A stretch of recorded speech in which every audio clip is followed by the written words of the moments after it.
Agora sim, falando inicialmente sobre o efeito do vento. Diversos aspectos podem ser estudados relacionados ao efeito do vento. Por exemplo, nós podemos começar estudando a dispersão de poluentes de uma certa indústria para que a concentração do poluente esteja abaixo do limite permitido. Podemos estudar o conforto de pedestres, né? Eu estudei lá em Porto Alegre e quando tinha um vento considerável, era extremamente desconfortável para o vento. Eu estava segurando o guarda-chuva e vem uma rajada de vento e estraga o guarda-chuva. Aspectos relacionados com a ventilação interna e o foco aqui dessa apresentação são as cargas do vento, as cargas em estruturas. Essa apresentação, pessoal, ela é uma apresentação introdutória ao tema. E, para a determinação da força do vento, nós devemos calcular a sua velocidade V. Na tela no lado esquerdo, nós temos um gráfico em preto que corresponde à velocidade instantânea do vento. Se verifica que a velocidade do vento, então, ela varia com o tempo t. De modo que, quando nós estamos determinando a velocidade do vento, nós temos que determinar o intervalo de tempo para o qual ela é calculada. Nós veremos que o menor intervalo de tempo da norma é uma média sobre 3 segundos. Além disso, a velocidade do vento ela vai variar com a altura sobre o terreno, sendo nula junto à superfície e aumentando à medida com que a altura sobre o terreno z aumenta. De modo com que a variação dela com a altura se chama perfil de velocidades média. O termo média, justamente porque é uma média sobre o tempo. O vento ele vai incidir na nossa estrutura, ele vai causar uma pressão. A pressão sempre ela é perpendicular à superfície. Essa pressão ela é multiplicada por uma certa área de referência e dá origem à força do vento. Sendo que esta força vai ter várias designações dependendo da sua direção. Então, considerando, por exemplo, o tabuleiro de uma ponte e o sentido do vento da esquerda para a direita, nós temos que a força paralela à direção do vento é chamada de força de arrasto, que nós calculamos, por exemplo, nos edifícios. Perpendicular à força de arrasto, existe a força de sustentação. Notem, sentidos ortogonais entre elas. Força de sustentação ela é muito importante, por exemplo, nas asas de aeronave. É justamente essa força que faz com que o avião possa voar. Além disso, o vento ele não vai incidir exatamente no centro da seção. A força do vento ela vai atuar com uma certa excentricidade. Como consequência, nós teremos um momento torsor devido ao vento. Abordagem semelhante nós podemos adotar para edifícios. Considerando o vento, por exemplo, incidido inclinado no edifício, a força paralela à sua direção é chamada de força de arrasto. Perpendicular a esta força de arrasto, daí no caso de edifícios, não se chama de força de sustentação, e sim força lateral. Além disso, o vento não vai incidir exatamente no centro da planta, ele vai atuar com uma certa excentricidade. Como consequência, em edifícios também teremos o momento torsor devido ao vento, que foi justamente o tema que eu estudei lá no mestrado, incluindo a parcela estática do vento, que está relacionado com a velocidade média, e a parcela dinâmica da torção, que está relacionado com a flutuação da velocidade do vento ao longo do tempo. O primeiro conceito que eu trago aqui se refere à dependência da força do vento com o formato. Eu trago vários exemplos, por exemplo, o ciclista. Notem que o ciclista ele se encolhe todo, ele adota um formato aerodinâmico justamente para diminuir a força de arrasto causada pelo vento. Os aviões, eles têm um formato, tanto os aviões quanto o Fórmula 1 têm um formato que foram exaustivamente estudados visando minimizar a força de arrasto, que, lembrando, a força de arrasto é aquela força paralela à direção do vento. O formato da cauda do avião, ela serve para diminuir a turbulência ali do escoamento naquela região. Como consequência, vai diminuir o coeficiente de arrasto do avião e a força do vento. O formato da asa do avião, ele foi exaustivamente estudado justamente para que surja aquela componente de sustentação a partir de uma certa velocidade que permite com que o avião voe. Lá na Fórmula 1, já o pessoal não está preocupado com a força de sustentação, e sim o contrário, eles adotam aerofólios justamente para que surja uma componente de cima para baixo, aumentando a aderência dos pneus com o asfalto. Agora sim, indo mais para a nossa área, o Burj Khalifa, por exemplo, o prédio mais alto do mundo, ele tem esse formato que com certeza é um formato arquitetônico, mas ele também foi exaustivamente estudado em túnel de vento. Esse formato em patamares, com a seção transversal variando ao longo da altura, serve justamente para enganar o vento. Os vórtices, devido ao vento, eles vão se desprender de forma não sincronizada. Como consequência, a estrutura pode ser mais econômica do que no caso de uma estrutura de seção constante, por exemplo. Portanto, a força do vento na nossa edificação vai depender do seu formato. Neste ponto, os arquitetos eles têm papel fundamental na determinação da força do vento. Quando o arquiteto ele define o formato da edificação, ele também está definindo o valor da força do vento.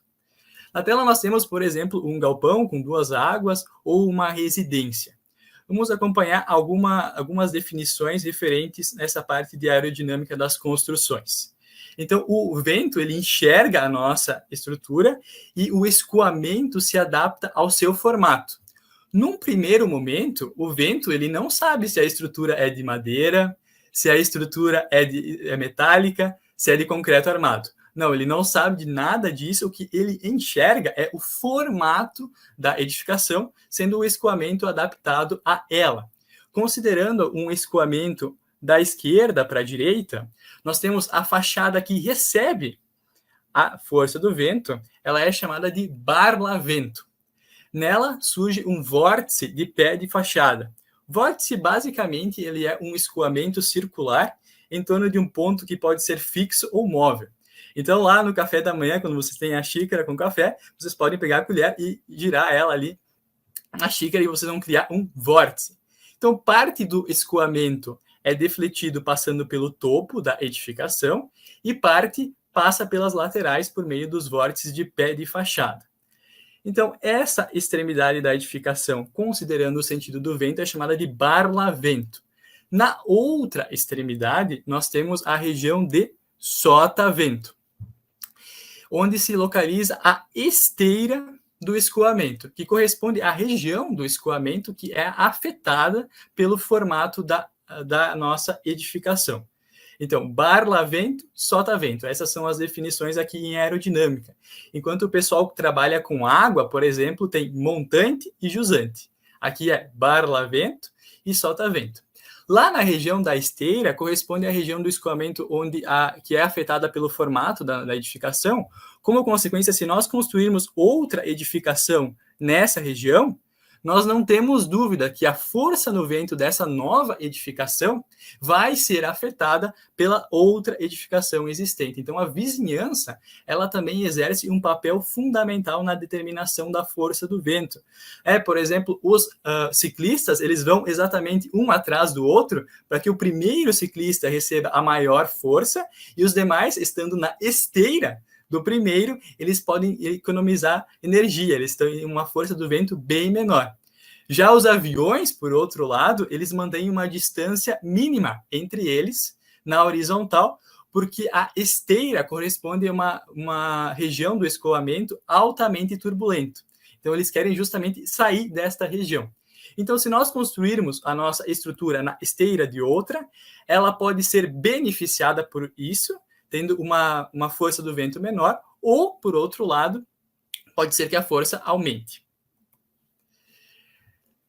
Então, o vento vai enxergar a nossa estrutura, o escoamento vai se adaptar ao seu formato. O vento vai exercer uma pressão nas fachadas e na cobertura. Pressão, força sobre a área. Pressão perpendicular à superfície. Considerando o vento atuando da esquerda para a direita, na fachada de barlavento, nós temos pressões positivas, chamadas de sobrepressão. A referência aqui é a pressão atmosférica. Então, pressão acima da pressão atmosférica, nós chamamos de sobrepressão, e pressão abaixo da pressão atmosférica, chamamos de sucção. Então, temos sobrepressão na fachada de barlavento. Já na cobertura, a pressão externa ela vai depender da inclinação. Na maioria dos casos, teremos sucções, pressões negativas. E na fachada de sotavento também, sucções. Essas pressões que eu acabei de apresentar, elas são pressões externas. E a edificação, internamente a ela, vai ter uma pressão, que conforme o próprio nome sugere, é a pressão interna. E o valor da pressão interna depende da localização e da área das aberturas. Na tela nós temos dois exemplos de galpões, um com uma abertura na fachada de barlavento e outro com uma abertura na fachada de sotavento. Notem que, devido à presença da abertura, a pressão externa ela é transmitida para a parte interna da edificação. Como temos uma abertura na região de pressão externa positiva, teremos uma pressão interna positiva. Essa pressão interna positiva ela vai ser benéfica para a parede de barlavento. No entanto, ela vai ser prejudicial para a cobertura e para a parede de sotavento. Por quê? Na cobertura e na parede de sotavento, nós temos as forças com o mesmo sentido, tanto interna quanto externa. Então, elas são maximizadas. Já na fachada de barlavento, as forças têm sentidos contrários, se anulando. Então, nós projetamos a estrutura para a resultante entre a pressão interna e a pressão interna, a soma vetorial delas. Da mesma forma, aqui no lado direito, considerando que nós temos uma abertura na fachada de sotavento, nós teremos uma pressão interna negativa. Essa pressão interna negativa ela é prejudicial para a fachada de barlavento, porque ali existe a soma dos componentes interna e externa, e já para a cobertura e para a fachada de sotavento, ela é benéfica, ela acaba diminuindo a força do vento. Então, um dos critérios que nós podemos adotar na parte de força devido ao vento é dispor aberturas permanentes em certas regiões, por exemplo, um lanternim, para fazer com que a pressão interna atinja certos valores e minimizando o efeito do vento na estrutura.